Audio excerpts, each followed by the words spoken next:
buddy. You made it back again. 2 times in a row. I'm getting my bracket card back. You man. are definitely not getting that bracket card back. I'm going to take the camera with me, so you have to come meet me for the next one. I have this. You got a dependable vehicle, though. So I do have a dependable That's vehicle. That's what it's you're called claiming. My 2 feet. I walk here every single time, actually. Well, we're gonna have to take our trucks, man. Me and my other partner, Diana Quinn. Some of you guys know me from 10-5 We actually had this run a bit. He's actually beat me 3 times. I'm not afraid to admit it, but me and you got to line up at a track one time with our dailies. I don't know. I don't think you want that power stroke life in your life. Look, if you beat me the first time, I'll ask you to give me a little something. This is everything in racing. I mean, there's got to be something on the table. My truck does weigh about 4 tons. I mean, it is a very heavy truck. Well, I'll give you a half a car then, man, if that's what you need. Yeah. But I am here. I am working on that bracket card again, and we got another brand new guest. We managed to trick another one into showing up. Yeah. Anthony Cook, welcome aboard, buddy. Thank you. Yeah. Well, like we start every single podcast, or we try to at least. What got you into this world of horrible financial decisions? Man, I'd say probably mostly family. My dad and uncle they've been racing ever since I was born. My grandpa and stuff, like he would mess around with cars and stuff like that too, but it was mainly just my dad and uncle, and just listen to them go back and forth. My dad, Ford guy, uncle, Chevrolet guy, so it's always been a war going on between all that, but it's definitely more family stuff, I guess. I don't really know nothing else, I guess. It's mainly just what I grew up around and all the stuff that they've done I wanted to do, and just being at the track all the time, I was like, yeah, I want to race. So what kind of cars were they racing back in the day? So let's see, my uncle, man, he's been through some cars. He's had like Camaros, pretty much any kind of F body. He even had a Conquest one time. I don't know if you know what that is. He had one of them that had a bunch of stuff done to it, and like it was just hilarious. The probably the funnest thing that he owned was a Taurus SHO, and he would literally mess with anybody in that car just driving up and down the road and stuff. And I don't know how it survived anything.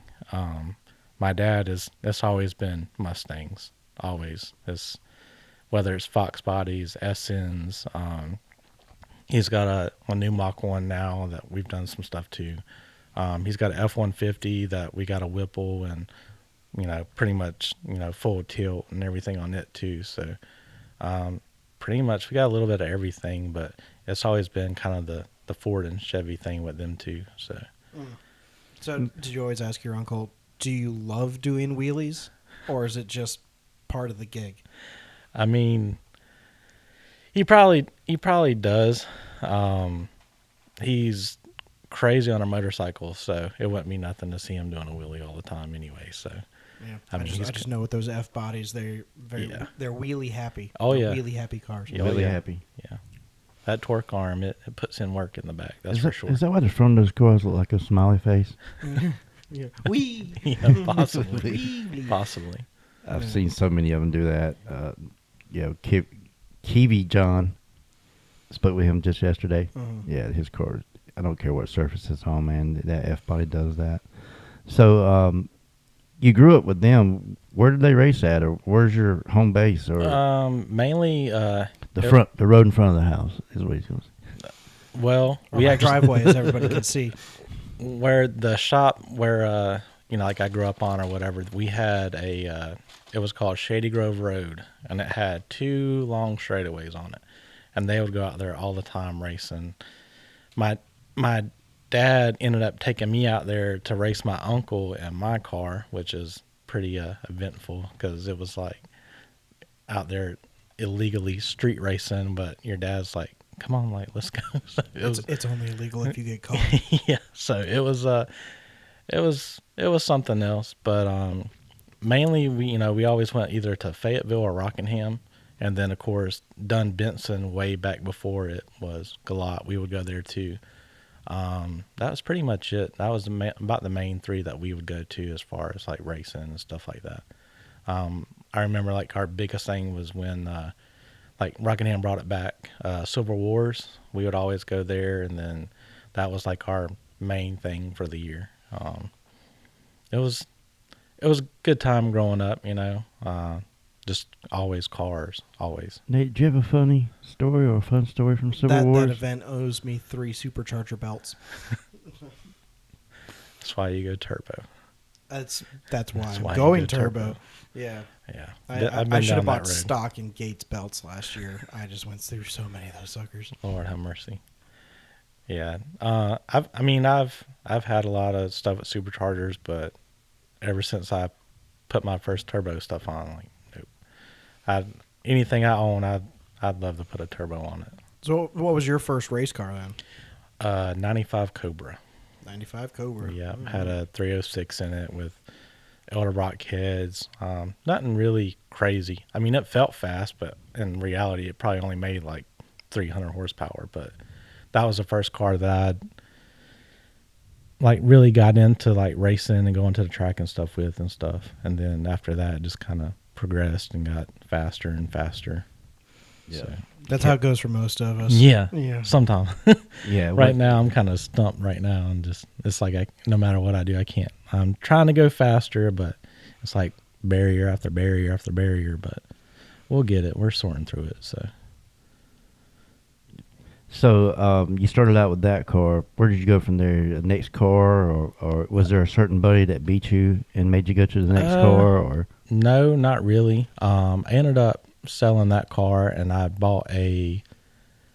Let's see, I think that's when I got an 04 Mach 1, and then I sold that car and got an 03 Mach 1, and then I got rear-ended in that car, and it like destroyed the back of it. And my buddy had a 99 Cobra that was a roller, so I took everything out of the Mach 1 and put in the Cobra shell, and then I raced that for the longest time. That car ended up, it made like 9 something. They ended up putting on let's see, a 76 millimeter turbo on it, fuel system, built motor. I mean, in the beginning it was always like small block Fords and then mod motors. I mean, I was messing with mod motors like God knows for probably 6-7 years, I think. And then the Coyote came out, and I went and bought a brand new 2012, and I put a Whipple and stuff on it, and that car ran really good. But then stuff came up with the economy. Different people got in office, and I was a contractor on Bragg at the time, and they basically cut all our funding. So I got put out of a job, and then we ended up finding that my wife was pregnant. So panic mode happened, and I was like, well, I can't be making no car payment, so that's got to go, because I got to do the right thing to take care of the family and keep everything afloat. So that's what we started doing, all that. I've been there, done that. I call that the you stop buying Hoosiers and start buying Huggies program. Yeah, I did that. Oh yeah, I did that for about 16 years. I just kind of.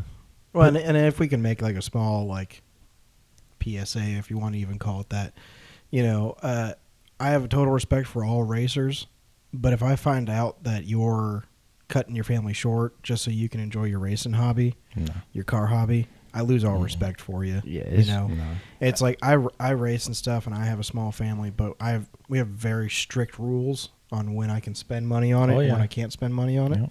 It's part of why the car's been down for so long. Yeah. And there's time. There's a time and a place for everything. There's a time and place, and we're all men here. I mean, we all go through stuff. It's tough for us sometimes. Maybe we could touch on that for a second. It's tough for all of us sometimes making ends meet, and you've got to have that outlet every once in a while. But that's where I know a lot of guys. They team up with someone and go help them on their car.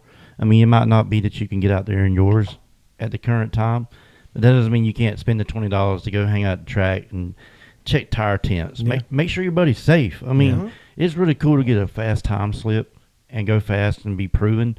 But it's even safer when you're like, hey, man, I saw this going on with your car. We got to get that before you go up there, because, it's saving your buddy another life. Oh, yeah. Life. So there's that aspect of it. So you had that that time frame come into your life where you took a little break, did you get a vision for what you wanted next when you did get back into it, or were you able to do some studying, or like I just said, maybe even go with some of your other buddies? So, we were kind of going to the track and stuff, not really as much as I'd want to. I ended up, getting another job. We got back on our feet. Everything was, going good and stuff. And I wanted, of course, I wanted another car. So it had to be a family car. So that's when I bought my first G8. And I went all out. I bought a G8 GXP, which is like the rarest of the G8s that you can get. And me and my dad, we went all the way to the very top of Virginia to get this car. And on the way home, it's like snowing and sleeting, and it was a very eventful journey going and getting this car. And I had worked on like LS stuff before, and I knew like what it needed, or as far as doing cam, exhaust, stuff like that. And I basically Rick Crawford. I don't know if y'all have heard of him. Yep. So him and my dad and a lot of their guys, like they used to be like, they all used to go race at Thunder Valley. Red Springs is what they used to call it back then or whatever. But, they would go out there and race. And like I'd known Rick forever, and I had seen that he'd been doing the G8 stuff. So I called him. I was like, hey, this is what I want this car to run. Just put me some stuff together. And he had everything set up, and I had already had I had the whole package, like everything ready to go. I just hadn't had a car yet. So there was parts everywhere, but no car. So I went and got that car and came home, tore it all down, put it all back together. Then I drove it to Rick's for him to tune it. And then my wife got induced into labor. So while he was tuning my car, my wife was having our first baby. And then basically after the kid was born, he was like, hey, your car is done. I was like, hey, are you feeling okay? She's like, yeah, I'm good. I was like, all right, I'm going to go get my car. So we left and we went and got the car, and I got to take my little girl home in it. And that was probably like the one thing that saved us, as far as like with her being like little and a baby, because if she wouldn't go to sleep, just had to put her in that thing and just start it up. And we called it the cam dance, because when the car would start cam and stuff, it would kind of shake, and it would put her out every single time. My See, wives, that he wasn't lying. Yeah. Mm-hmm. Yeah. My daughter right now, anytime I'm in any vehicle and I drive spiritedly fast, Oh yeah. I've got a truck with a train horn on it. She's in the back seat clapping her hands and going, yay, which is like a horrible influence to have while you're driving down the road. But, it makes Builds her happy, so character. I got to do it, Yeah. It builds character. No, it's good for her, but it's just one of those, like, what she wanted me to do it, officer. So Yeah. Oh yeah. I had to do it. Yeah. Ours like to do what we call test hits. That's kind of like our thing. We'll just kind of do a quick little pull or, something like that. Nothing like crazy or anything. And then we'll get home and they'll be all like shy, and like you could tell like we've been up to no good. And my wife asking like, what have y'all been doing? Nothing. And then it never fails the little one. She'll tell on us every time. But we did some test hits, and like, what? So, but my wife is worse on a car than I am. We built that G8 that I have. That's her car. That's what she races. And man, when she's in that car, it's like flying like all the time. You do know we're going to clip this now and send it to your wife. I'm sure she'll watch it. This will be the first one going on We're TikTok. We're going to cold open with that. Actually, I'm going to cut that into the very beginning. We're going to make My it go wife viral. is the worst. Oh yeah. She is. She's been hounding me about driving the white car, and I was like, going down the track. I mean, once the car gets settled and stuff, I mean, as long as the track's there, it's pretty smooth. It's just the leave. Like you're going from standing still to, I mean, it's all of it, as much as it can hold, trying to leave. I was like, that's fine. I was like, we'll go somewhere where the prep is real good. I'll put it on about 10, 12 pounds, and we'll let you leave on it, and then I'll pour all the boost out of it. That way you can at least get a sense for how the car leaves. And she was like, I don't know if I want to do all that. I'm like, well, we'll try it. I mean, if you don't like it, just get out of it. Just cruise the rest of the way. Yeah, my wife's been talking about wanting to get into racing, and I was looking at getting her like an SN95 just on motor. Yeah. Just to start with. I'm like, it's going to be slow. Yeah. Probably like a 13-second eighth mile. But I think for her I was like, you're only used to driving a mom-mobile. You're not used to driving anything fast, and you need to learn track courtesy first. Oh, yeah. And how to get down the track, and then we'll talk about going faster, giving you some power. Yeah. That bothers me the most, man. I mean, I understand everyone's got a learning curve, but you get these guys with these high-powered cars, and they've never even gone out there in a daily driver, and they'll just light the tires up and never lift. Never. Nope. Never. I mean, they'll be pointed at the wall, both walls, before they ever lift. And I'm just like, wow. Well, and I'll admit, it's the Mustang guys. 90% of the time, it's the Mustang. You'll see them come out there with a 2012, 2011 Mustang. It's always a Coyote car. It's a Coyote car. It's got a little bit more power than they should have, Yeah. right? And they don't understand that doing a burnout isn't fast. But they think that because the tires are spinning and the car's hitting the rev limiter, that it's going fast. No. Yeah. Usually by third or fourth gear, they start getting momentum. So, but yeah, that's horrible, guys. It's hard to watch. It's hard to watch. very hard. Those guys just peel up the surface, and you're like, God, and you're always the one in the water box when they do that. Yeah. Every Yeah. single time. Yeah. And that's the worst feeling in the world. That's one thing I like about a lot of the tracks now, like Rockingham, when they have test and tune, they'll have like a radial prep lane where they won't let no street Hard tire, yeah. So that's nice for a lot of us, like especially when you're going there and trying to get data, like, testing, figuring out your suspension and stuff like that. I mean, that benefits a lot compared to, if you can take that little bit of like guessing out on the track surface. I mean, that definitely allows you to get a lot quicker, a lot faster too, where you ain't questioning yourself and having to go back and revert things just because of the track surface. Well, you mentioned radials, radio prep. Are you running on radials now? Or Yeah. what? Yep. Did you ever used to run on slicks or? No, it's never been one of them things I've never set up a car for. My dad had a 03 Cobra and we ran it on slicks, and I probably made more passes on that car than my dad did, but I mean, I don't say, I don't knock anybody for like running slicks or anything. It's just I don't know, I've never done it. I like to drive my stuff too much, and I'm too lazy to change tires, so I just keep the radials on it and go cruise around and put it back in the garage or the trailer. So it is a street car. Oh yeah. Okay, so this gets on to one of my favorite questions. What is your definition of a street car? Yeah, I hear that. I hear that a lot. Mhm. To me, if you can stop at a gas station and put fuel in it, then it's a street car. I don't think a street car should be ran on M1. To me, that's not something you can get at the store. I mean, whether like my car, it's got Holly on it with the flex fuel and all that. So, I mean, it really doesn't matter what I put in it, but I mean, it's not going to run the same on 93 as it would like, E85. But I guess that's kind of my thing. I mean, it could be a 25.5 car with twin 88s. I mean, Lexan windows. I mean, that doesn't really bother me that much as long as everything works on it and, it just runs on regular gas. I mean, I'm pretty happy with that, I guess. We've about come up with the idea of if you have your toter or your truck in your car and your car is on the trailer and your truck breaks down.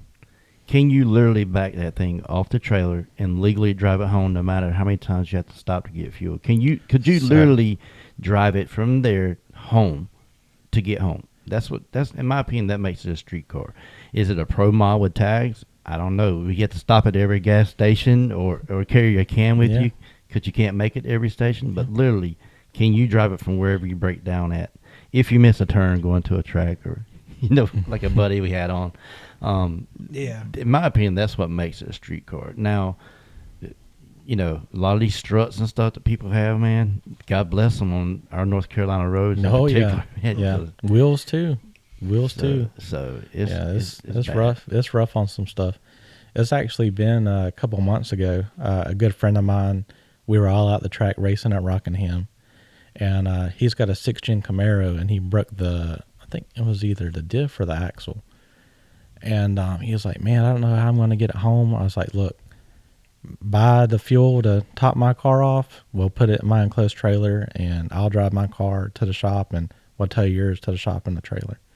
And we drove all the way from Rockingham to my shop in Cameron, and that's probably 45-minute hour drive, give her there. It's a good haul from there to there. Yeah. And I mean, everybody was taking pictures of it, like, here's this car going through Southern Pines with a parachute and all that stuff, and it was a good time.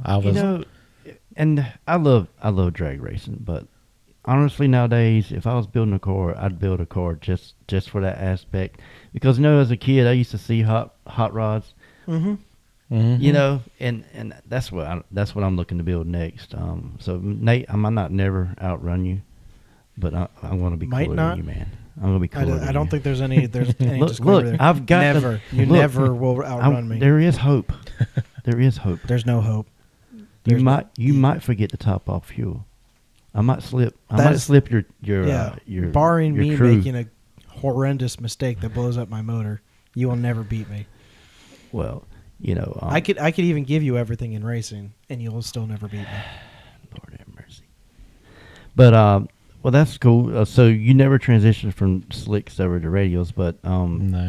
Have you learned some tricks of trades, or is there a certain brand radios you're running right now? Or? Just a Radial Pros. I think that's pretty much standard. Yeah, I've tried the Hoosier DBR2s, and they work good, but the only issue I had with them was they did seem to give a little bit more than a Radial Pro, but it would get out there and just shake the tires, and it was violent. I remember I went to go make a pass. I think it was at Fayetteville, and I ended up getting some tires shaking. It shook the rearview mirror off the windshield, and I was like, yeah, I better just cut this one out. So, but I did have good luck with them. We actually run the same tire on my wife's G8 when she takes it out. So, and that's mainly because the 275s probably wouldn't fit on. Well, they don't make it in a 17, so she has to run a 17-inch wheel on her car. So now you running double bead locks on yours, or? When I ordered my wheels, I wish I would have went ahead and done a double bead lock, but they're just singles right now. But I've already talked to MacFab and all that, because they're literally like 10 minutes down the road from my house. So, but this winter, Barnett, this winter, that's one of the changes. I just want to have the inner rings done, because it just makes it so much easier to change the tires. It's just take the rings off. You can literally take the tire off like it ain't nothing. Put on whatever you want and get right back at it. Yep. Get the bearded wonder on that one, and I know he could take care of it up there. Oh yeah, great guys, and they do same day, man. Yeah. This podcast sponsored by MacFab. MacFab, let me know. I will put it right we here. We will get you a sticker right here. We'll tattoo it on Ernie's forehead. Yeah, that'll work. They're great guys. I ended up breaking one of the bolts in my bead lock, and I don't know how I did it. And I had called them, and I was just gonna do like some nice stainless steel bolts, because it just had regular black oxide bolts in it. And they're like, oh yeah, come up here and we'll get you set up. And went up there, they already had them laid out for me and everything. I was like, sweet. And we probably stood there and talked for, hell, I don't know, 30, 40 minutes. I just, about anything and everything, really. But yeah, that's one of the plans for this winter, is to definitely do an inner bead lock on it, because it's just, I'm tired of having to take them and putting them on a tire machine just to pop that rear bead, because it's on there usually, because the wheels, I got the 30/30 Autosport wheels, and it's got like the knurled edge on the inside that helps grab the bead. So when they're on there, they're on there pretty good. And you can't really just pop them off like a pry bar or something like that. Yeah, I know what you're talking about. I've tried to do that before with a set I had. Mm-hmm. Yeah, they were not giving up.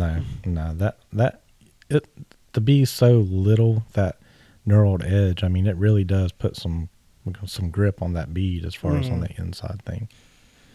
Yeah. It definitely helps. What class do you normally end up running? Basically anything street car. If it's something if I fit the rules, I mean, well, we'll put it in there. A couple of months ago, we did a street car bragging rights down in Aiken. Fun time.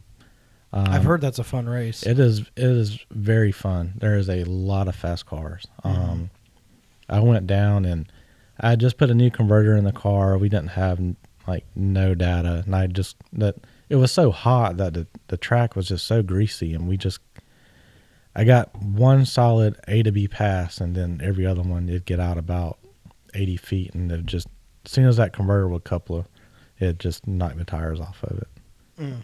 So, but it was a good time though. I mean, we got a Airbnb down there, so me, my family, like my dad and my stepmom came. Another buddy stayed with us, and then actually another buddy. We all just basically put in and brought the grill and food, and I mean, we had us a good old time down there. That one definitely looks like it's a show. It's not just a race; it's a show. Yeah. Like in the finals, there's fire and fireworks, and like before they started doing the first rounds of like eliminations, they had like planes and stuff like fly over the racetrack and all kinds of stuff. It was a good time for sure. Nate, the guy that puts that on, he does a really good job on putting that race together. I mean, he's definitely got a lot of time and stuff in it for sure. Like when we got there, they give you a bag and like it's got all kinds of stuff in it, and I mean it's like nice stuff. Like you have a like the lanyard with like your class thing and all that stuff on it. And I mean, it's all like fancy stuff, it's not like just some stuff they like random black lanyard with a tag or something on it. I mean, it's actually really nice stuff. Yeah. To get into this, I think we spoke with Valkyrie when we had them on about this. Yeah, Valkyrie Racing. Valkyrie, isn't there supposed to be another venue or something that they're working on getting going, another race or something? They're going. Same guy. They're going to Rockingham. Okay. So they just had one at No Mercy. That one I think was last weekend, but next year they're going to start doing it at Rockingham for the one race. So is that something you're ramping up for now, or? Yeah, well, I don't know. After the quarter mile stuff, I ain't got, my pockets ain't that deep. It's rough on stuff. I'm trying to get the car ready for that race. I'm stuck in chassis jail, so. Yeah. I'm really hoping that we can get it done in time for that. I really want to make that race. Oh yeah, it's nice. I wanted to do the streetcar class race that Rockingham had. I think it was two weeks ago. I think something like that. They had some where they had to do the 30-mile cruise and all that, which is normally like what we'll do with any of the other classes that I'm in. But I didn't have the car together. There was just no way I could get it. Yeah. So. I'm actually hosting a streetcar class at Galot on November 8th and 9th. Gotcha. We'll find out if you fit. So rules are pretty simple. I have 4 rules: licensed and registered car, with driver, it has to be 3,700 pounds. Yeah, see, that's the one I thought was going to get him. It has to be a DOT rated tire, so ET Street R or something like that. And then it has to either do a 15-mile cruise or a 10-minute idle in the lanes. Yeah. And weight is going to be checked. It's not going to be a honor system on the weight. My car, like it's heavy. It still has the full interior in it, back seat, both front seats. I mean, power windows, door locks. But it's not that heavy. Yeah, I mean that's pretty hefty. I'd guess you'd be somewhere in the 34, 35 range. Last time I had weighed it, it was right at like 33.50, somewhere around in there. But a lot has changed from then, but a lot has also been added as well. So I've been talking to a couple guys about getting in it, and I've got about 14, 15 guys so far lined up for it.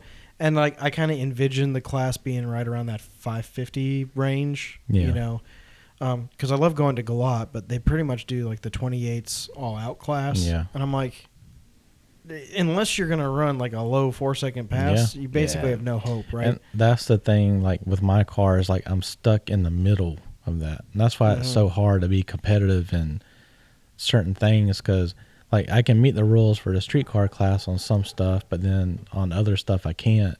But to go to the class that I can, I mean, you're talking cars running 440s, 450s, like it's nothing. That's tough with a 3,300-pound car. Yeah. I mean, you get someone that's 3,000 pounds. I mean, just getting those numbers. Oh yeah. If you don't get them off the line and it doesn't power plant the whole way down, I mean, you don't have a chance. Basically, if you don't get a whole shot on them, because I saw that even just yesterday.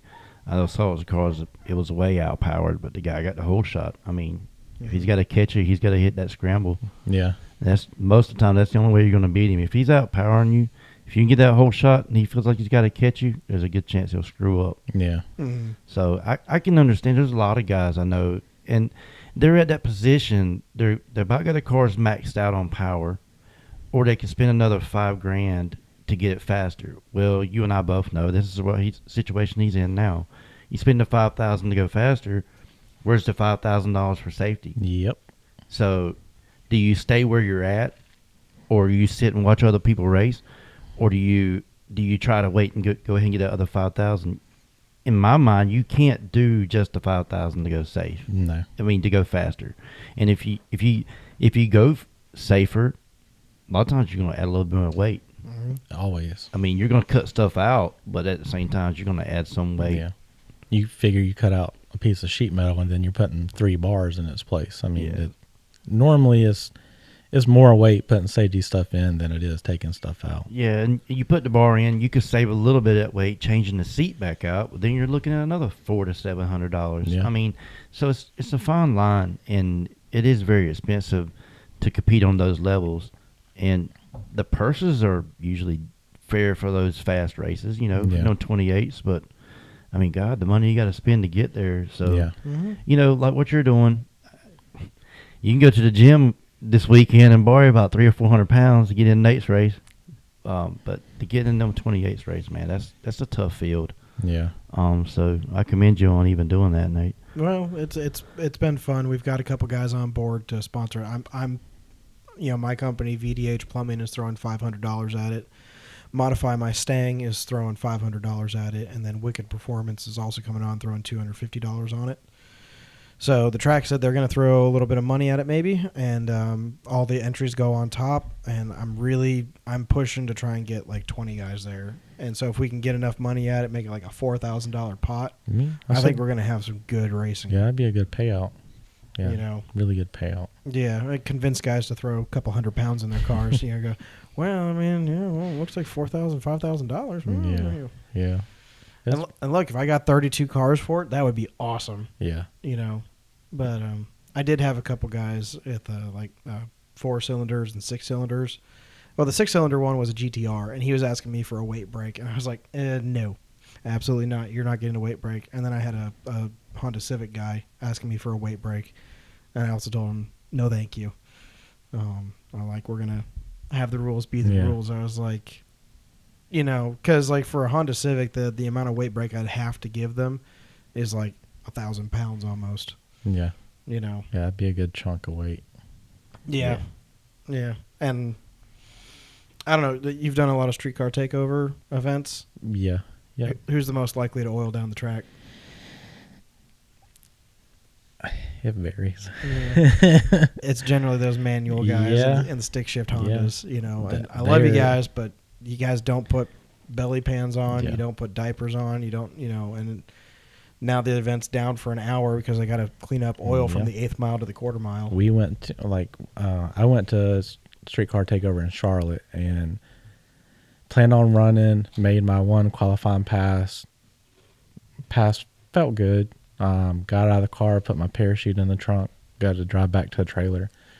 And I get, I don't know, maybe halfway back and the car starts missing. I'm like, what in the world's going on? So I thought I'd done like burn a plug wire or, coil pack went out. So we start checking and testing, swap the plugs, swap the coils around.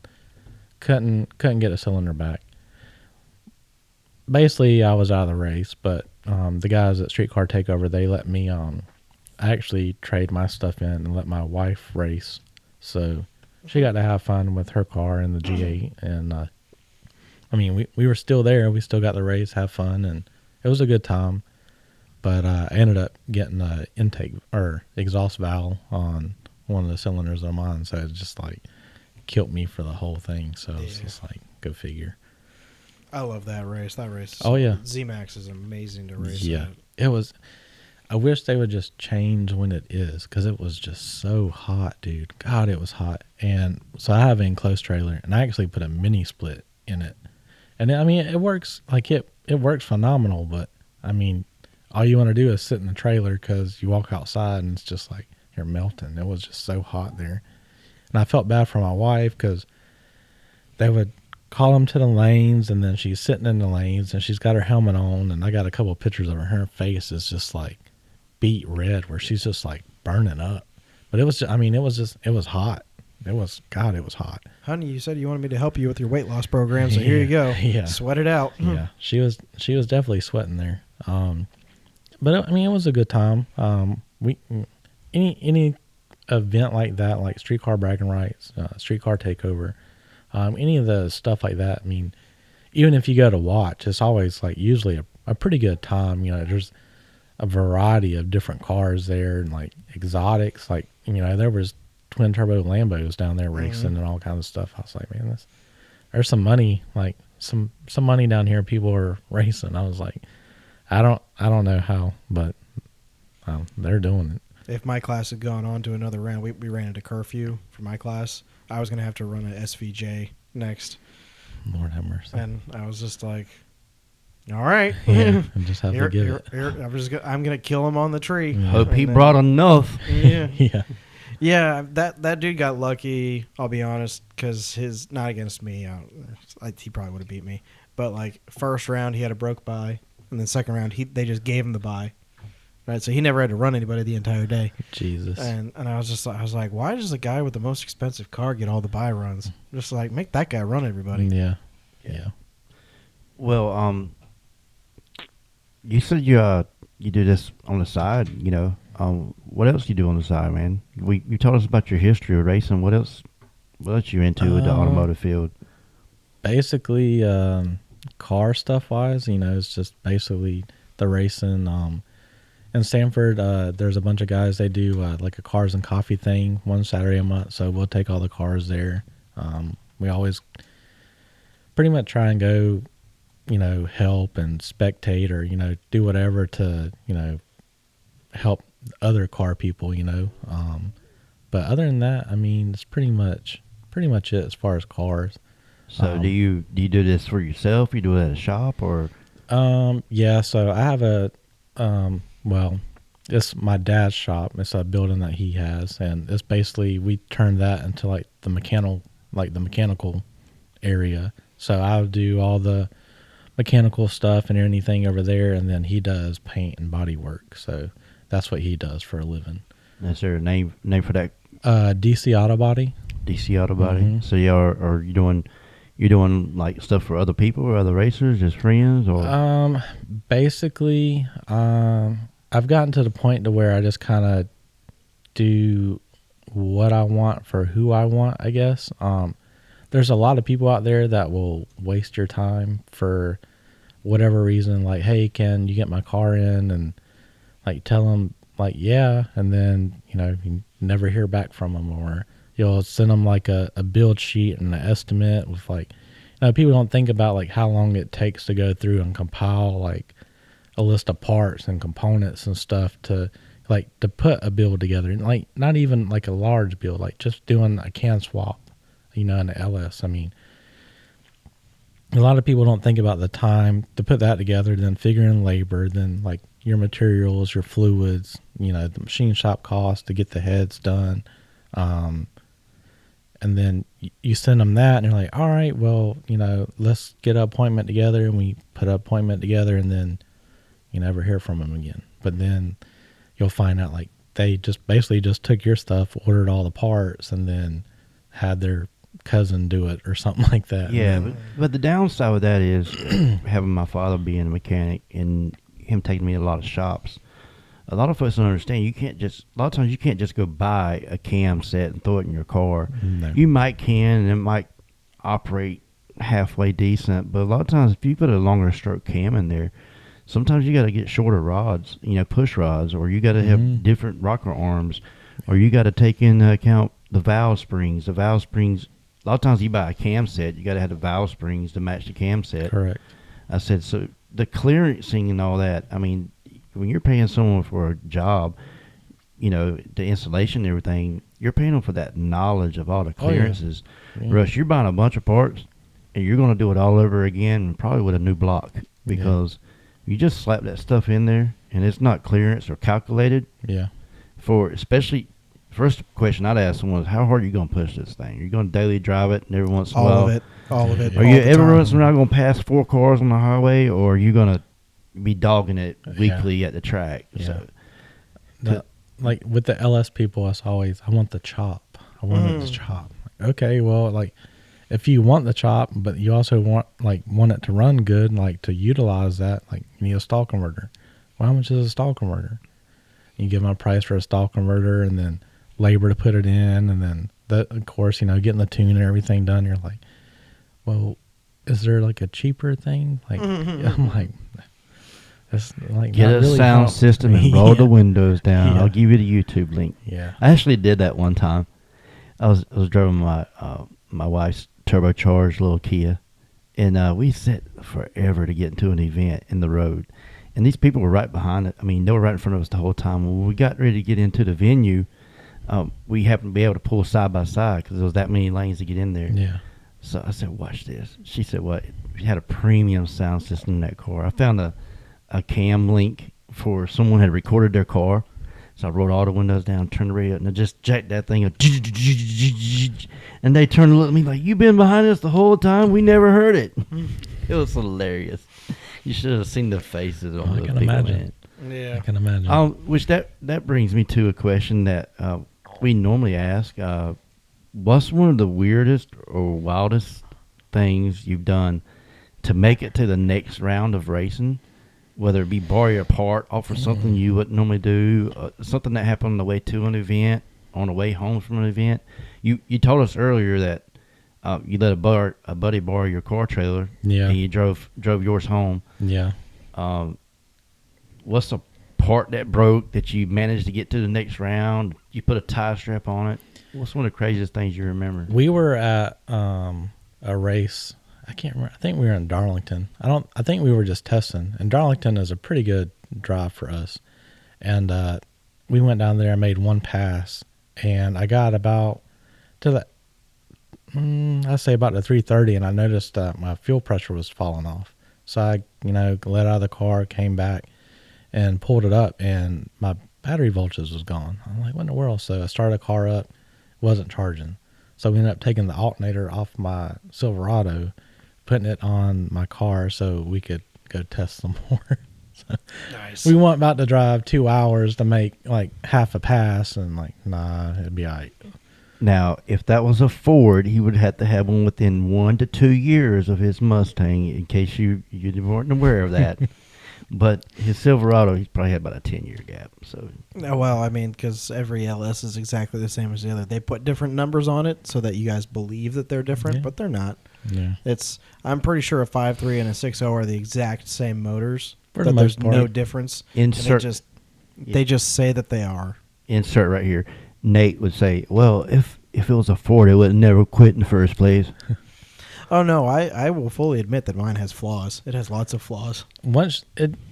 I go back and forth with this all the time with people. Once you get to a certain point, a certain amount of power, it doesn't matter what it is. It don't matter who makes it, what brand it is, what parts are in it.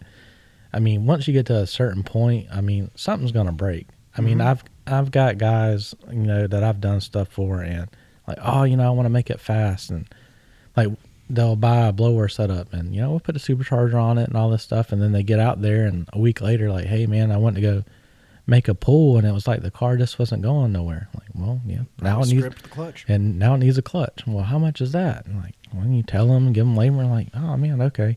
So then they do that. Well, if it's an MT82 car, then normally your next thing is a transmission. So, then they're like, well, how much is that? And I'm like, well, it depends on which one you want, basically. TR3030. That thing is so buttery. I love that thing. Oh, yeah. Well, we got a new definition for our call name for our podcast. Everything in racing is no longer a racing term. It's everything you got, you're putting it into your racing program. Yeah. Because it's a multiple definition. Yeah. Because it really is. What it made me think of that is, say I want to go faster and I go bolt that air intake on. Okay, now I'm going faster. Now I can add a little bit more fuel. Yeah. Now you add a little bit more fuel. Well, now your tires aren't hooking up. Let me get some better tires. You get some better tires, you hook up. There goes that rear end axle. It's called Project Creep. Well, I got the rear end axle, and now the suspension isn't holding up. So I got to do the suspension. Well, now I got all this. I might as well build a motor. Yeah. You build a motor, now you got to have a cage. That's an endless hole. It's all it is. It's an endless hole. Like you just throw money at it. Like that's all you're doing is just throwing money at it. So like one series I'm watching right now on Cameron Johnson Racing, they're building a brand new car, double frame rail for Cletus McFarlane called Project Eagle. This thing, Yeah, I've seen some stuff. This thing on is nuts. It's got a Proline 577 cubic inch, big block Hemi, twin 98 millimeter turbos. This thing is like the best of the best of everything. Guarantee within 3 weeks, they're going to be swapping parts on it and be putting better parts than what they already had on there. I've found once you go past a certain speed, you're just in the business of stretching metal. That's all you're doing. You're just trying to find. It's really a game of not going faster. Is where's the next weakest link going to be? Oh yeah, yeah. Some days it's the driver. Most days it's the car. No, I mean for me it's always the driver. The driver's always the weakest link in my car. Yeah, there's been a couple of times I made some boo boos. I'll get out there and be like, oh, I didn't turn the CO2 on. I'm like, that was great. Yeah. That was a waste. Yeah, I mean, there's nothing worse though than red lighting. Oh, yeah. You're like, because the only person to blame is you. Oh, if the trans brake fails, okay, yeah, there's that. But like, if you red light just because you left too early, you're like, that was me. Especially if you know you got them covered. Oh yeah, absolutely. Yeah. No, actually, what's the worst is like just barely red lighting, so you let off, right? Because you already know, and then you see the other guy let go, and he spins the tires, and you're like, that would have been an easy one. That would have been an easy one. Yeah. I just gave it away. Just threw it away. Just threw it away. That's what's crazy about racing, though. It's it can be anything. Like it don't matter.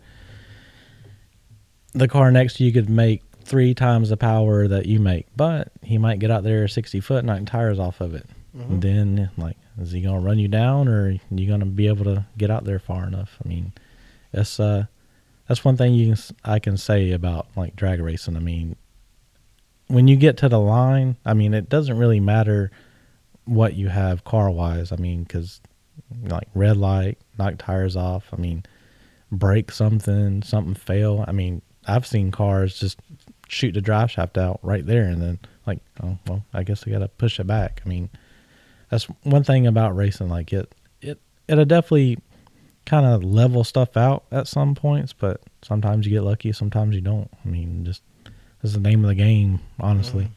Well, what's next for your racing program, or is there anyone you want to shout out that's been helping you with your program? So Austin Ratley, Dragwire Solutions. I don't know if y'all know. I'm planning on hopefully this winter when I pull the car apart. We're going to do a big change on it. I'm hoping to get him to go through and rewire the car, try and just make it, don't want to say race car, but just get rid of all the unnecessary stuff. And then I have another buddy, Tristan Coggins. I don't know if you ever heard of him. The name sounds familiar. I'm trying to place it, but yeah. But he's a good friend of mine. He lives close by me. We're going to try and do... I want to do a tubular front for the car, and then I have all the stuff to do the bigger intercooler piping on the car now. I just don't want to take the car down until there's no way I could just go racing anymore. It's just too cold. I just got the car back up and running probably a week or 2 weeks ago.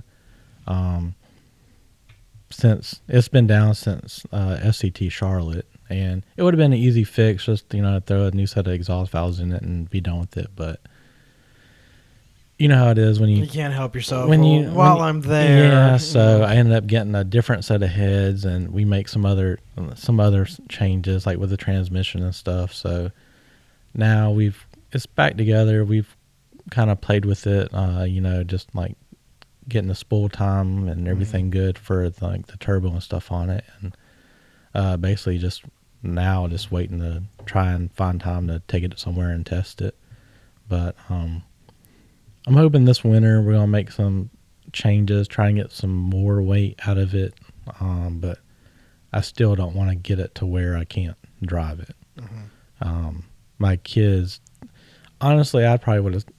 That car has pissed. I'm sure y'all's stuff has pissed y'all off too. But there's been multiple times I'm just like, I'm tired of this car. I'm selling it. I'm just done. I'll just go back to playing with street cars because it's like cheaper and like all this stuff. And my wife would be like, "Why? You're just gonna do the same thing. Like you're literally gonna like my gray car out there. It already has a T56 Magnum in it. The rear end's already done. Literally all it needs is boost and a fuel system." I figured it was a manual from the way you were driving it. Yeah, and I wanted a manual just because everything else we have is automatic, and this is something to drive different. But and the T56 is a good transmission, and the MT82 is a piece of garbage. Yeah. The main reason I got that car was because it had the T56 in it, so I got a pretty good deal on it. It wasn't in the best of shape appearance wise, but thankfully my dad came through and painted it and everything for me, so it's where I want. It's a good driver. I have fun in it. My kids like it. Yeah. But it's like going back to the white car. Like the only reason I still have that car is probably because of my youngins, man. They want me to take them to school in it because the kids think it's cool with the parachute, and it's all loud with the fender exit exhaust and all this stuff. So, it's always a good time, like riding them around and stuff. And my littlest one, like she's 5, so she can't really like see out the windows and stuff. And she'll be over there, and we'll like go cruise around the neighborhood, just put around, and she'll be over there in a passenger seat, all like set up so she can look over the hood and see where we're going and like all this stuff. So that's the main reason why I'm still messing with it, honestly, is because of them two. And then have you named the car yet? Not really. We should let them name it. Yeah, I'm sure it'd be something Princess Pony or some crazy stuff. Pony Express. Yeah, they would have a good kick out of it. My wife's car, with it being a G8, she calls it the Gatekeeper, and that's her tag. It says G8 Keeper or whatever. So that's what she calls her car. And I don't really like my tag. It says Icebreaker because it's white, so that's what we had put on there originally. But I don't know. I'm debating keeping the car white when we do the tubular front end stuff on it. It's just so hard to keep clean. Like it just rubber everywhere, and then you touch it and it smears, and it's very eventful. Mine was pure black for a long time, and I love the black. Again, it's hard to keep that clean too. Yeah. Right. But then I noticed that no one would ever pay attention to it, right? Because it was just too plain looking. Yeah.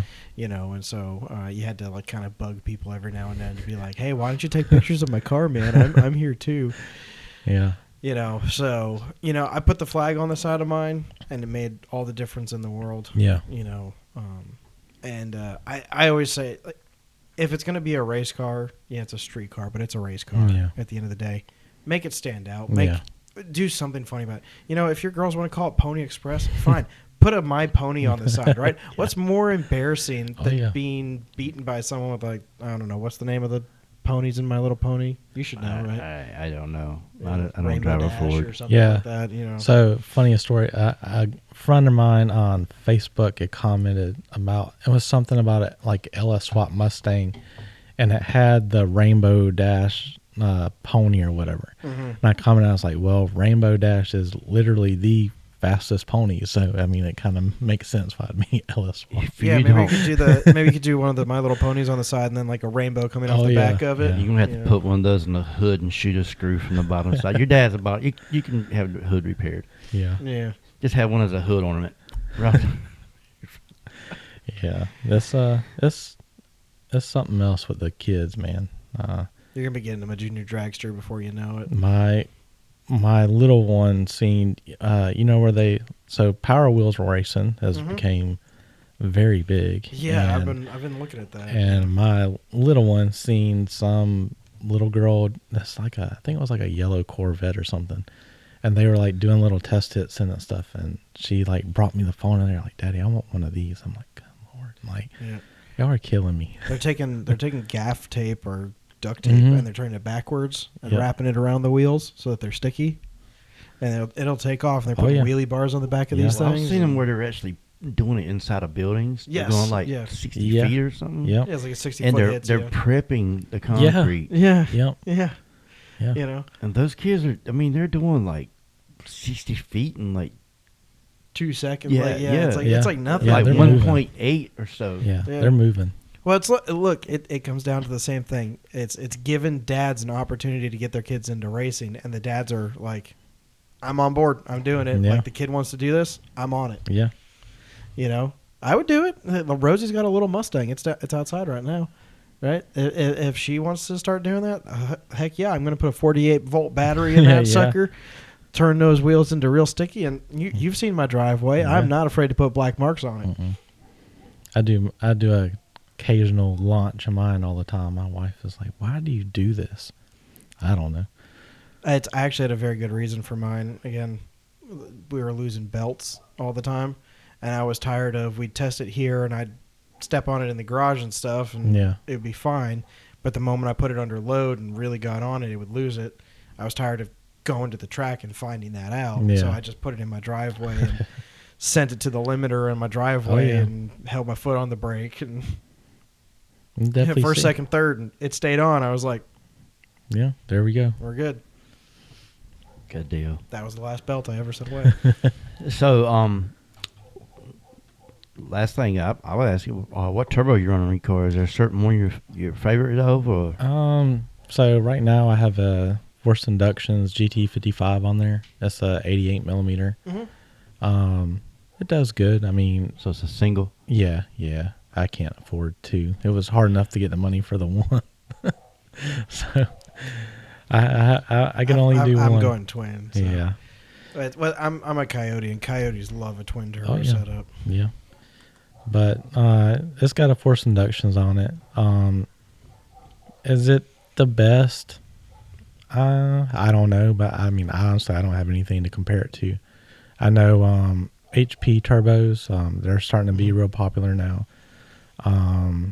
True North, they're starting to be real big. I mean, there's a lot of companies coming out with some really nice stuff, but I don't think anybody has really done any data to compare. Like, I mean, the only real way to do it would be like swap it right then and there with the same car, same cons, like same. I know Precision Turbos does a whole lot with Snot Rocket. Like he's one of their test vehicles. Oh yeah, right. Yep. And it's because he has so many points of data on the car. Correct. And he's more than willing to at the track swap out. it. You know, be like make one pass on a set of 88s, swap it out for a set of 86s, keep everything exactly the same, and send that car down the track. Yeah, I mean, if anybody wants to send me an 88 to swap it, I'll give them the information. Hey, Precision and Garrett, how about this? You know, like I know you guys are definitely watching, right? Yeah. Send my boy here too. He'll make what 3 passes, right? So we'll stay on the one you've got. Okay. Right, then we'll put on the Precision, then we'll put on the Garrett, keep everything exactly the same, see how it goes. There we go. Right, a true test. Yeah. Right. We'll see if that pony can make some power. Yeah. Maybe. Yeah. Yeah, and any other sponsors, tires, torque converters, whatever. Yeah. Send them this way. Yeah, we're all poor. Yeah. It's gotten expensive. Like I remember, like just like my hot side or cold side tubing. Like I ordered all that, and I was like, man, I remember when I did this stuff originally, it was like not even remotely close to the same amount of money as what stuff is now. That's just everything is just crazy. I mean, people don't talk about it, but like, like the car, like tires, fluids, fuel, but then you also got to think about like getting it there. Like, truck needs fuel, it needs its maintenance. Your trailer might need wheel bearings or something done on it. It's a full operation, Oh, man. I mean, it really you is. do it for fun and entertainment, but at the same time, there's so many aspects. Yeah. You start racing 3 days to a week before the race starts, and you're not through until you get home and unload everything and do the honeydews from where you went to the race. Mm-hmm. So it's not just climbing in the car and checking all your fluids and lining up. I mean, it starts way in advance. And even the people that go to spectate, I mean, I see it from a different purview right now. I'm not racing. But there's a lot that goes into all of it, man. I'm really happy that you come here today to tell us about your car and your story and thank you. What you're doing, your ups and downs. Yeah. Yeah. It's this has been a whole lot of fun having you on, brother. Oh yeah. Yeah, we're getting up on time here. I think we're gonna call it here. But thank you very much for coming on. No problem. It's definitely a lot of fun. Hopefully we can have you back at some point when you've gone and won every race in between now and whenever we have you come back, right? But where should people follow you if you want anybody to follow you? Probably Instagram and TikTok. So Instagram and TikTok. Okay. My wife is crazy about TikTok, so she's all the time like making me videos, and I don't know, I guess a good following on there or whatever, but pretty much anything there. I mean, there's always the latest and greatest, and everything is either on Instagram or TikTok. What's the tag that we should put there? Cook Racing Development. Cook Racing So if you just search that, it should be able to get you to the page pretty quickly. Okay. Yep. All right. And Ernie, where should they follow you if they want to be blessed with your presence? You follow me to the drive-through line right now. I'm about to go get something to eat. But 10-5 Life on Facebook. We're on TikTok and YouTube as well. Nice. So, and I'm Nate, the Fast Plumber. You can follow me there on Instagram. And we're going to be doing some stuff on the my YouTube page here pretty soon. The engine is like practically done, so we're gonna go make a field trip over to Hauser's, and I might invite you to come with me. We're gonna go check out the new engine. Good deal For the car. Yeah. And if you're watching, make sure you come out and do a meet and greet with Nate. He'll be at Galot November 8th and 9th for our we're calling it Actual Street. Actual Street. Is what we're calling the class. Gotcha. Because as we've discovered on this podcast, the definition of a street car is varied and wide. Yes, it is. So very much. I'm calling it Actual Street, and I'm sticking to it. Sounds like a deal, man. Well, once again, make sure you like, subscribe, follow. If you're Anthony's mom, hi mom, and we'll see you on the next podcast. And what's the best? You think I'll be here, man? Will I be here? I don't know, man. I don't know. It really depends. We're going to have to set a date for the next recording day. And hopefully, hey, guys, come on. We want to hear your story. Yeah, we want to hear your story about how your wife held you at gunpoint and made you get into racing. Yeah, there we go. That's definitely how it happens. Yep. Yeah. Well, we'll see you guys. Thanks once again. Thanks for coming on. Thank you. Don't forget to sign the hood before you head out, brother. Yes, sir. All Got right. you. Thank we'll you. See you at an event soon. See you guys next time. Bye-bye.